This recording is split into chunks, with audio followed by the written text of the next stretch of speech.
Cool. I think listen, you know why it's so interesting for me to start there because I feel like literature, like you were saying, as what we represent it as, and like literally, like that's how we understand the world. That's all like all the things that we can It's like a thumbprint for your ideas and emotions. literally, and it's like it's in that moment, and also not just in that moment, but like it captures something for you, and like once you do that, it becomes this thing where you can see the thing you've captured. Here's a question I wanted to ask you then. Why do you write? Because the reason I asked that literature question was to see the like your context, but also now you're presently, like from then to now. Why do you write? What does writing mean to you? Um, I mean, I feel like I live a life that can be pretty easily explained with, like, I say a lot for what could be said with very little.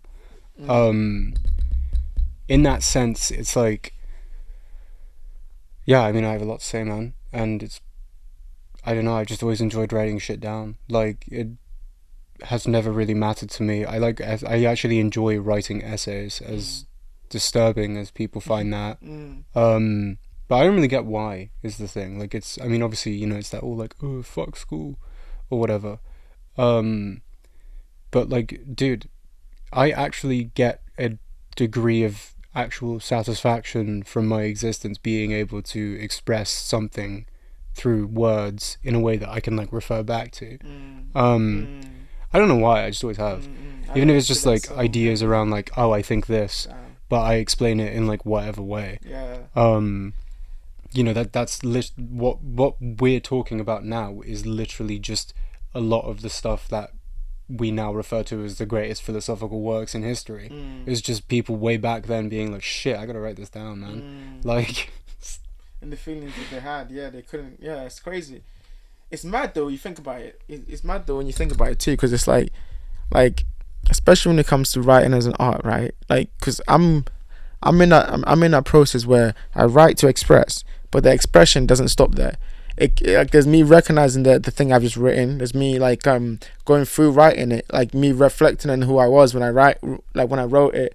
There's like all these things tied to it that, especially when it comes to my poetry, like bro, like even after I write it, after I perform it, and so when I perform it, maybe 6 months later, it like I'm in front of an audience, I'm speaking his words, a and whole other aspect. yeah, it's a whole other aspect to it. Now you reveal all these things, and it's like okay, cool, like this thing is just transient, and that's why it's so difficult as writers too, because it's like you're chasing this thing you want to do, you want to become a better writer, like it's a destination, and it's really not. It's just a being, and you can do that like now, but it's also you'll never give yourself the you know what I mean, the leeway to actually do it unless you reach that goal, and it's like, how do you balance that for you? I mean, writing a book is like, okay, imagine one of the characters that you've made up, right? That person writes a poem. Not you, Jeff. That person. What would they write? What kind of poetry would they? What kind of art would they make? To me, I think novels in particular take that to a further degree in the sense of like, for me, it's like when I write dialogue, for example, and the different ways that characters talk and their weird like quirks or whatever they might have in the way that they speak. Fundamentally, it's also like, yeah, but who is this person? How much of a grip do I have on who they are? Because like, if I'm trying to write dialogue for someone and what they're saying feels too much like what someone else is saying, that's when I know I have no idea who the fuck the person I'm writing actually is, because I do not know how they would say that. Even if it was something as basic as, "Ayo, come over here." There are so many different ways somebody might say that. Obviously, their mood would affect that too, but in general, even if it was just a neutral way, how would they say it? How do people greet each other, for example, as well? Like, So you build the character, and from the character you build the world, and then like no, you build this dialogue, and the dialogue will create the world, and blah blah blah blah. I made the world first, is the thing. I kind of work backwards. Like, I made the world, and then I made I guess, the people in it. Like, what... Because to me, it's like, okay, what could you fundamentally expect? Like, if I was to have a dream in this world I've made, what would I dream of? What would I... Say I grew up as, like, a farmer in some shithole, and I didn't want to be a farmer. And I was in some back end country, wherever.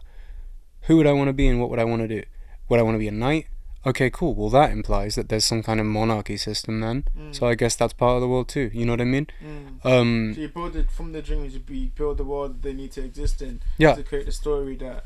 Yeah, because it's like, for me, like the world that we exist in now is just the result of the fulfilled dreams of other people who came before us. So it's our turn now to fulfill our dreams. And in that sense, in the universe that my thing takes place in, Right. the people who have set stuff up the way that they did, that was their original dream. Maybe the people who came afterwards bastardized it, but the original dream was whatever it resulted in. So what then can people beneath them realistically dream of? Would that nature of how the society is conducted there, would that dictate the kind of dreams they'd have? Would it be more backstabby, for example, because of the sort of culture it follows, that sort of thing. You can get into it in all kinds of ways. Like, it's a tangled mess. Do you have top line ideas and concepts that you find yourself going back to because you want to unpack that? Maybe it's a genre, maybe it's an idea, maybe it's like a way of thinking, and you want to unpack it. And as a writer, you can look at it from many forms. Do you have those concepts, big ideas that you go back to? Yeah. Yeah, I mean, I'm very preoccupied with the idea of like fallen images of glory, I suppose, but not like of specific people, of like places. For, I guess, a really easy example is the British Empire. In many ways, we still live in the ghost of it, despite the fact that it ended quite a while ago. But also we've seen how the ghost of it follows us to the modern day. I mean, how many countries got their independence not that long ago from us? That's an example. It's like other places still don't. It's like, it's those sorts of ideas that I think I've always been kind of preoccupied with, like the idea of like decay, but also like but what decay actually entails, because it's not a clean process. There's always stuff that lingers and it festers and it might mutate and turn into something new. But what form that takes depends on what it is as well. Like, are there people involved necessarily? Because like what I could be talking about here could be easily transfixed into like, well, for example, what about some random country that's still underneath the British Empire decides, hey, oh, fuck this shit, and uprises violently. Not that they would, but it just as a hypothetical example. But these are the realities of what it means for like a concept like that to decay, like this overly, like this like sort of all-pervasive concept that you think would be around forever. For a lot of people, I suppose it would be what we refer to as the Enlightenment period. This is when things like Nietzsche's ideas began to sort of flourish as well, because it was the first, but maybe not the first time ever, but at least for the first time in recorded literary history, it was the first time that people started to really question, is there God? And if not, what the fuck am I doing? Yeah, like, right. That must have been a terrifying thing to ask. That. But I like those scary questions. Like, yes. What, like, but I like to think of like, okay, cool, but what if instead,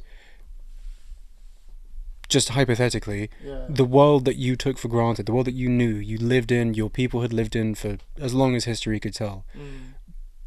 What if, in reality, that was just, like, what if you guys were living on the body of a dead god and it was rotting? Like... Not metaphorically, quite literally. Quite literally. Like, what if your whole species was born on the body of a dead god and it was rotting away around you? Like... what kind of existential questions would that prompt? Like, I like stuff like that. Obviously, this is moving into more of like a sci-fi fantastical sort of realm, but that's because to me, that's the realm where like it's actually possible to ask these questions and not have it in settings and not have it be ridiculous. Because that's the thing. It's all about suspension of disbelief.